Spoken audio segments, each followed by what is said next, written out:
Por favor pongan atención a lo que el cura tiene que decir. Este día, 15 de septiembre, vamos a quitarle el poder a los cachupines que... Es que no me arrepiento de nada. Y si volverían a hacer, lo volvería a hacer. Lo único que tengo que decir es... ¡Que viva la independencia!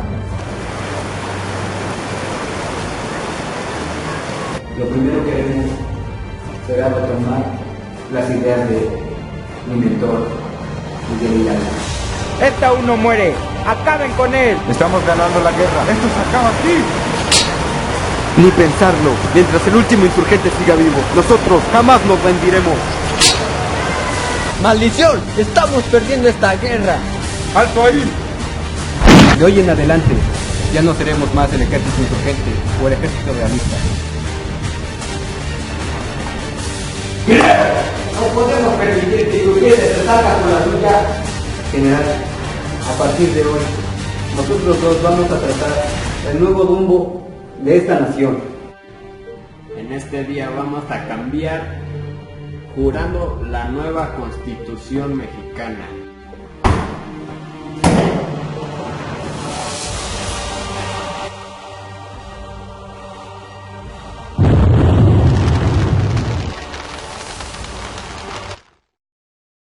La independencia mexicana fue el inicio de la nación que todos conocemos. La independencia empieza a formarse con la conspiración de Hidalgo, Aldama, Allende, Miguel Domínguez y Josefa Ortiz de Domínguez. Todos ellos querían dar el golpe fatal contra los españoles el 1 de octubre, pero el día 13 de septiembre la conspiración fue descubierta. Sin embargo, doña Josefa logró enviar un comunicado al general Allende para avisarle que la conspiración fue descubierta y sin más partió hacia Dolores para avisarle a Hidalgo.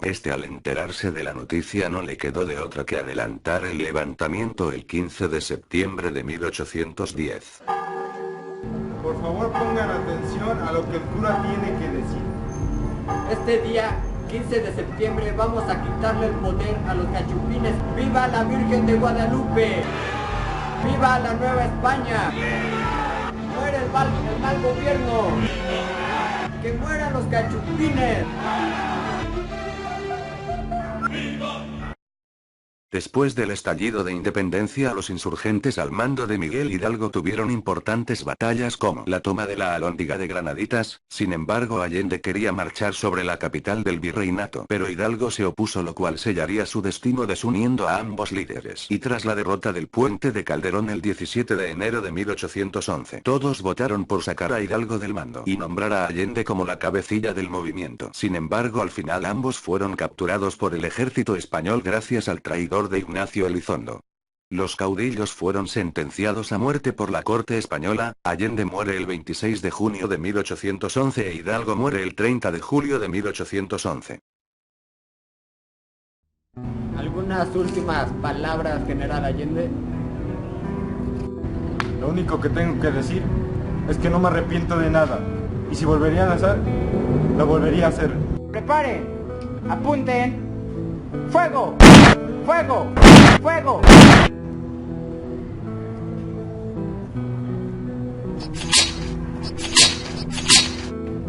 Lo único que tengo que decir es... ¡Que viva la independencia! ¡Fuego! ¡Fuego! ¡Fuego! ¡Recarguen! ¡Fuego!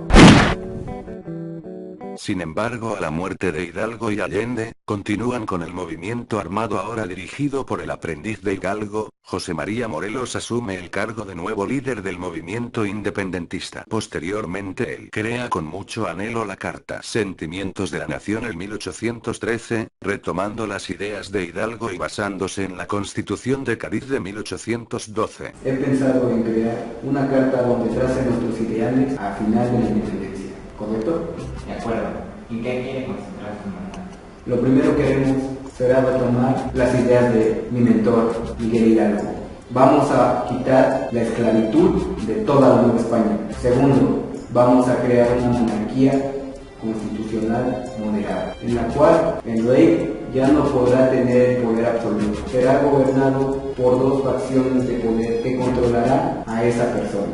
Tercero, la religión católica va a ser la única que va a existir en nuestro nuevo país, ¿correcto? Está bien. Después de crear esta carta, haré que se van todos los generales de Constitución. Muchas gracias, Nicolás. Te lo encargo mucho. Más adelante Morelos obtuvo el control de una buena parte del territorio, por lo que sintió que necesitaba algo más que una carta para dirigir al país independiente que empezaba a nacer. Por lo que, basándose en las ideas españolas, Morelos crea la Constitución de Apatzingán declarando la independencia de México. Me alegra volver a verte, Nicolás. Ok, ¿para qué me ha comunicado ahora? Verás, nuestro ejército se ha fortalecido en estos años. Hemos ganado importantes batallas. También hemos sufrido, por eso te he convocado. Tú y yo vamos a crear una nueva constitución. ¿Y cómo propone que haga eso? Supongo que tú ya sabrás de las ideas de la Ilustración y también de la Constitución de Cádiz, ¿no me equivoco? Claro, yo he estudiado sus ideales y cómo ha impactado en Europa. Muy bien. La Constitución de Cádiz se han creado los derechos humanos que amparan a las personas. Se ha creado la división de poderes. En efecto, esa constitución ha sido de gran ayuda para los ciudadanos desde ese país. ¿Acaso pretende crear una constitución como la de Cádiz? En efecto, Nicolás, me he planteado que nosotros vamos a crear una constitución en donde nosotros vamos a retomar las ideas de Hidalgo, las ideas que creamos anteriormente en la Carta de Sentimiento de la Nación. Entonces lo que vamos a hacer es declararnos como una nación independiente. De acuerdo, voy a publicarla para toda la Unión. Sin embargo, esta constitución no tuvo el impacto esperado debido a la muerte de Morelos por los realistas. El 20 de diciembre de 1815, sin su guía, el Congreso de Anáhuac se disolvió, así como el ejército, dando lugar a la fase de resistencia o guerra de guerrillas, en la cual muchos tuvieron que esconderse, como Andrés Quintana Roo y su esposa Leona Vicario. Pero también hubo resistencia como las tropas de Vicente Guerrero, el cual se convirtió en el más buscado por el ejército realista. ¡Maldición! ¡Estamos perdiendo esta guerra! ¡Alto ahí!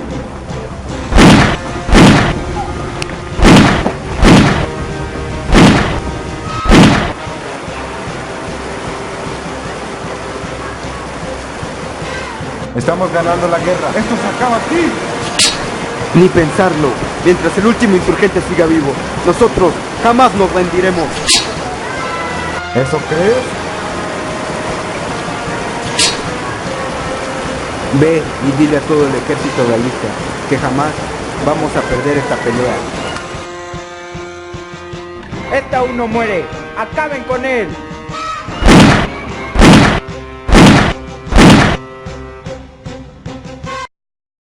Aunque el ejército realista tenía la ventaja en la guerra, no pasó mucho hasta que algunos se percataron que, si continuaba la guerra, el país colapsaría. Tal fue el caso de Agustín de Iturbide. Él pretendía obtener el poder sacando a los peninsulares para que los criollos gobernaran, pero sabía que no lo lograría solo con sus hombres. Tuvo que convencer a varios criollos para que lo apoyaran, pero para garantizar la victoria necesitaba más gente, por lo que recurrió a Vicente Guerrero diciéndole que unieran fuerzas y sacaran a todos los peninsulares. Guerrero no confiaba mucho en él, pero al final decidió verlo en Acatempan. Una vez ahí se jura el pacto entre ambos y los ejércitos se unen con un simbólico abrazo el día 10 de febrero de 1821.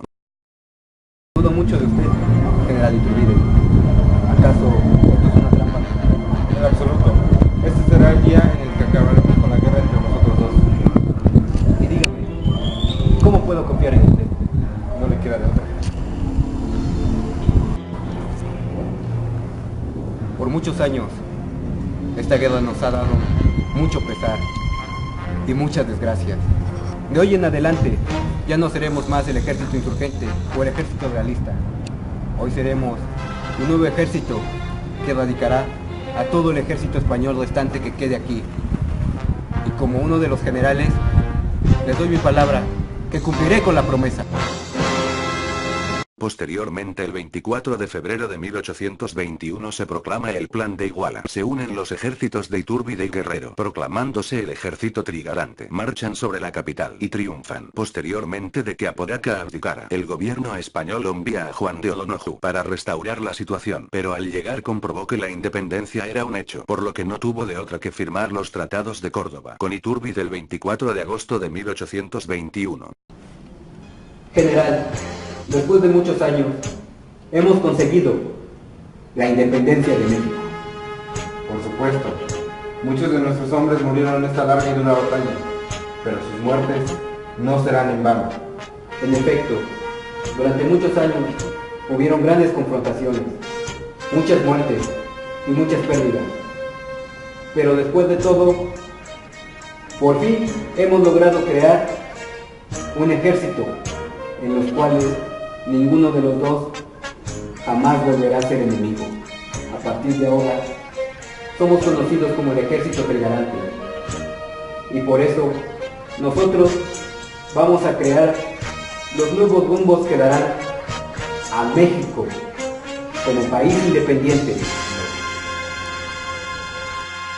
Después de eso, Agustín de Iturbide se autoproclama emperador de México. Ante esto, Antonio López de Santa Anna se rebela contra él y declara el plan de Casamata el 1 de febrero de 1823, consiguiendo la ayuda de los antiguos insurgentes, como Vicente Guerrero, quien en un principio apoyó la coronación, y Nicolás Bravo, un antiguo insurgente que perduró hasta el final de la lucha. Y díganme, ¿para qué me han convocado? No podemos permitir que Iturbide se salga con la suya, coronándose como gobernador monárquico moderado. Y dígame, general Santana, ¿por qué no quiere? ¿Cuáles son sus razones para evitar que Iturbide se convierta en un monarca de México? Después de muchas batallas, hemos ganado. ¿Cómo permitir un gobierno monárquico si nosotros hemos proclamado la libertad de nuestro país? Comprendo muy bien lo que está diciendo. Es verdad. Yo estuve ahí en carne y hueso cuando todo sucedió. Muchos de los nuestros morían y cada día sufríamos y llorábamos. De hoy en adelante, nunca va a existir una monarquía en esta nueva nación, por lo cual me gustaría escuchar su plan. Entre nosotros dos hemos creado una conspiración contra Iturbide. Una conspiración. Me parece perfecto. Ahora quiero escuchar en qué consiste su plan. General, por favor. Se llamará el plan de Casamata. En efecto, plan de Casamata. Hoy gobernaré México, como el monarca que siempre debí ser. Después de haberle ganado al ejército español, todos decían que Guerrero iba a ser el nuevo gobernante, pero gracias a que él lo rechazó, yo me haré rey de México, con una monarquía constitucional moderada.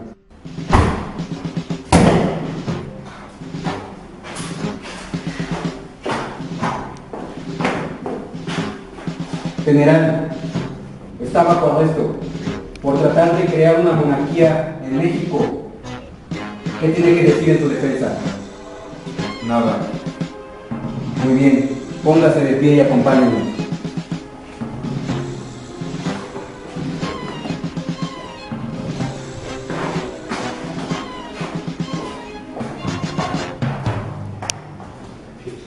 Después del destierro de Agustín de Iturbide, México no sabía cómo gobernarse, ya que habían abolido los tratados de Córdoba y el plan de Iguala, para que pudieran elegir una forma de gobierno. Entonces salieron dos ideas, una era traer a un príncipe europeo, y la otra era poner un representante elegido por elección. Al final gana la segunda facción conocida como los liberales, que posteriormente crean la primera constitución federal y ponen como representante a Guadalupe Victoria, primer presidente de la República Federal.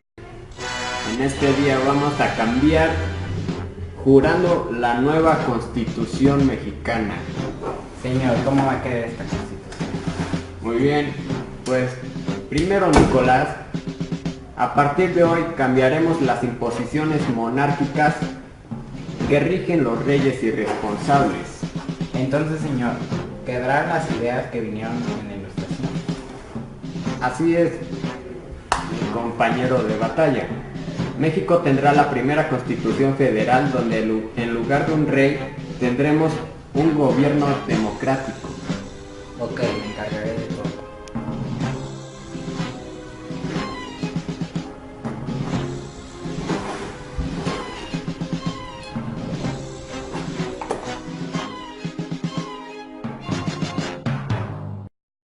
Hasta aquí terminó la primera parte del México independiente. Ahora se mostrará un relato de dos personas que destacaron en el movimiento independentista.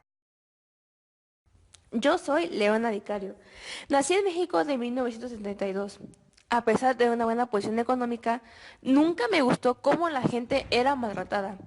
Como yo tuve varios privilegios desde pequeña, aprendí a leer y escribir sin restricción.